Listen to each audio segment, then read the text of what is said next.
Ghost hunting TV shows जहां लोग भूतों को पकड़ने निकल पड़ते हैं। वीजी बोर्ड जिसका इस्तेमाल करके रूह को बुलाया जा सकता है और बात भी की जा सकती है। ऐसा ही एक दावा करने वाले शख्स स्टीव हॉफ की वीडियो के साथ क्या हुआ जिसमें वो सुशांत सिंह की रूह से बात करते दिखाई दिए। इंटरनेट पर मौजूद बेशुमार स्पेल्स जिनके जरिए मरे हुए लोगों की रूह को वापस बुलाया जा सकता है। इन टॉपिक्स पर बनी 1000 से भी ज्यादा हॉरर मूवीज और डॉक्टर विल्डर पेनफील्ड ने ऐसा कौन सा एक्सपेरिमेंट किया जिसने उन्हें ये मानने पर मजबूर कर दिया कि इंसानी जिस्म के अंदर कुछ और भी मौजूद है। अगर आप भूत, प्रेत, रूह और आत्माओं से डरते हैं तो आपको डरने की जरूरत बिल्कुल भी नहीं, क्योंकि इन्फो कॉर्नर आज इन सभी चीजों के राज को फाश करने जा रहा है, वो भी साइंटिफिक सबूतों के साथ। तो बिना किसी देर के शुरू करते हैं आज की ये इंटरेस्टिंग वीडियो को स्टार्ट करने से पहले हमारे चैनल को सब्सक्राइब कीजिए और बेल आइकॉन को प्रेस करना बिल्कुल मत भूलिए ताकि आपको हमारी informative videos time to time मिलती रहे।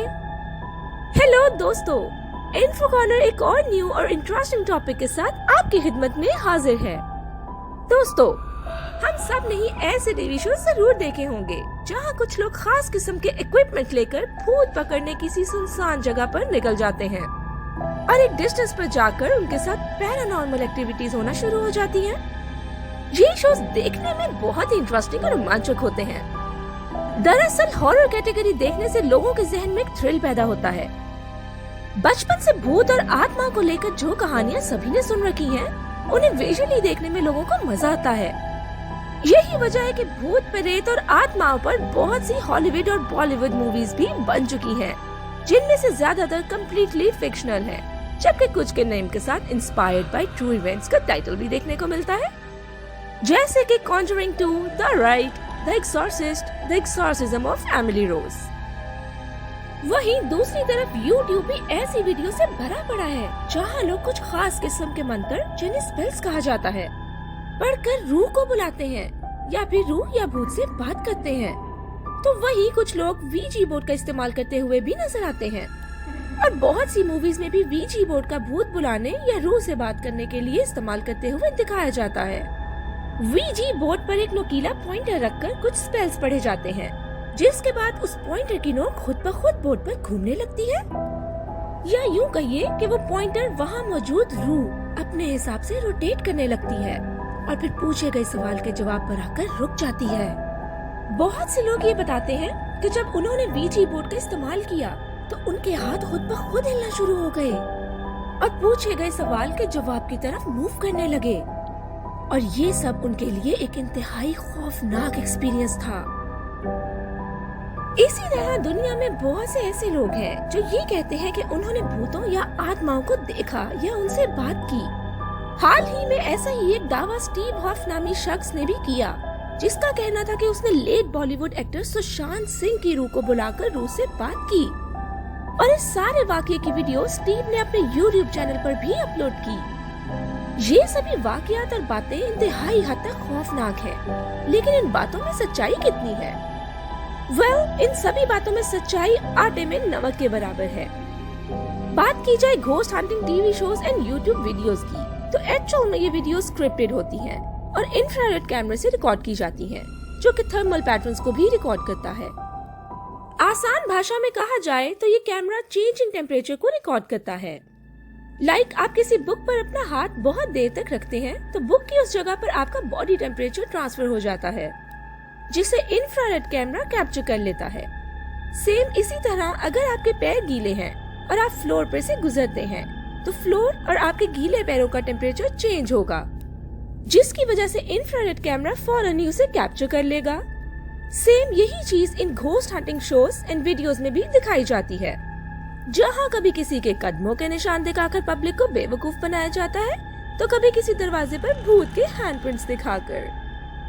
बात करें रूह या आत्माओं से कनेक्ट करने की, तो ये भी सरासर एक मिसकंसेप्शन या यूं कहिए कि पब्लिक को बेवकूफ बनाने का आसान तरीका है, और स्टीव हॉफ का दावा भी सरासर झूठा था। स्टीव ने जब सुशांत सिंह की रूह से बात करने वाली वीडियो अपने चैनल पर अपलोड की, तो उस वीडियो को सिर्फ सोशल मीडिया पर ही नहीं बल्कि न्यूज चैनल पर भी खूब पब्लिसिटी मिली। हकीकत में इस सब ड्रामे का मकसद भी पब्लिसिटी ही था, लेकिन जल्द ही इस फेक वीडियो का भांडा फूट गया और सामने आया कि सुशांत के एक पुराने इंटरव्यू में से कुछ वीडियो क्लिप्स को मैनिपुलेट करके ऐसा दिखाया गया जैसे सुशांत की रूह स्टीव से बात कर रही हो। दरअसल जब सुशांत सिंह का सुसाइड केस सामने आया तो पब्लिक इमोशनली सुशांत से कनेक्ट हो गई थी। ऐसे में स्टीव हफ की वीडियो को पब्लिक सच समझ बैठी। सेम यही emotional attachment and psyche Ouija board वाले सिनेरियो में भी अपना अहम किरदार अदा करती है। वीजी बोर्ड यूज करते हुए या तो ब्लाइंड फोल्ड्स पहना दिए जाते हैं या फिर आंखें बंद करके कंसंट्रेट करने को कहा जाता है। इस तरह वीजी बोर्ड यूज करने वाले के माइंड में अपने उस अजीज साथी की मेमोरीज घूमने लगती हैं, जिसके साथ वो सबसे ज्यादा अटैच होता है। इन मेमोरीज के चलते उसका माइंड उसकी बॉडी को सिग्नल्स भेजता है, जिसके चलते उस इंसान के हाथ खुद ब खुद बोर्ड पर घूमने लगते हैं। ये तो थी भूतों और आत्माओं के पीछे छुपी साइंस, लेकिन सोल यानी रूह का क्या? बहुत सारे मजहबों में ये कॉन्सेप्ट मौजूद है कि इंसान के जिस्म में रूह मौजूद होती है, जो उसके मरने के बाद आसमान में कहीं जाकर महफूज हो जाती है, और बहुत सी मजहबी किताबों में इसका जिक्र भी है। लेकिन जो लोग मुकम्मल तौर पर साइंस की पैरवी करते हैं, वो मजहबी बातों से अक्सर इनकार करते हैं। ऐसे ही एक न्यूरोसर्जन डॉक्टर विल्डर पेनफील्ड का भी मानना था, जो मजहबी और कुदरती बातों को झुटलाकर सिर्फ साइंस पर बिलीव करते थे। डॉक्टर विल्डर पेनफील्ड, जिन्हें आज मॉडर्न न्यूरोसर्जरी का बानी भी कहा जाता है, इस बात पर मुत्तफिक नहीं थे कि इंसान के जिस्म में रूह भी अपना वजूद रखती है। उनका मानना था कि इंसान का दिमाग ही सबसे पावरफुल चीज है।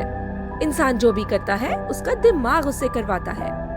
इसी चीज को साबित करने के लिए डॉक्टर विल्डर ने एक एक्सपेरिमेंट किया, जिसमें उन्होंने एक आदमी को बतौर सब्जेक्ट इस्तेमाल करते हुए उसके सर पर एक हाईटेक सिस्टम लगा दिया, जिसकी मदद से ये पता चल रहा था कि सब्जेक्ट की किस एक्टिविटी पर उसके दिमाग का कौन सा हिस्सा इन्वॉल्व है। डॉक्टर ने पहले तो सब्जेक्ट से कहा कि वो अपना हाथ उठाए। उस आदमी ने जैसे ही अपना हाथ उठाया तो उसके ब्रेन के एक पर्टिकुलर हिस्से में एक्टिविटी हुई। फिर डॉक्टर ने सब्जेक्ट को हाथ नीचे रखने के लिए कहा और इस टाइम भी ब्रेन के एक खास हिस्से में कुछ एक्टिविटी हुई। अब डॉक्टर ने अपने हाईटेक सिस्टम की मदद से दिमाग के उसी हिस्से पर एक्टिविटी की तो सब्जेक्ट का हाथ खुद ब खुद ऊपर उठ गया। डॉक्टर ने पूछा, क्या तुमने अपना हाथ उठाया? तो सब्जेक्ट ने कहा, नहीं, मैंने अपना हाथ नहीं उठाया, ये खुद से ही उठ गया है।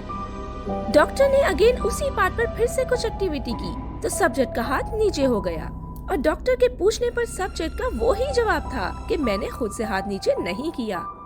इस एक्सपेरिमेंट के बाद डॉक्टर विल्डर का कहना था कि दूसरे केस में जब मैंने दिमाग के एक खास हिस्से पर एक्टिविटी की तभी सब्जेक्ट का हाथ मूव हुआ, लेकिन उससे पहले जब सब्जेक्ट ने अपना हाथ उठाया तो उसके दिमाग को आखिर किसने ऑर्डर दिया था हाथ उठाने के लिए?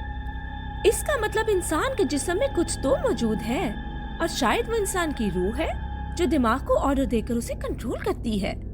दोस्तों, आपकी क्या राय है इस हवाले से? कमेंट सेक्शन में हमें जरूर बताइए।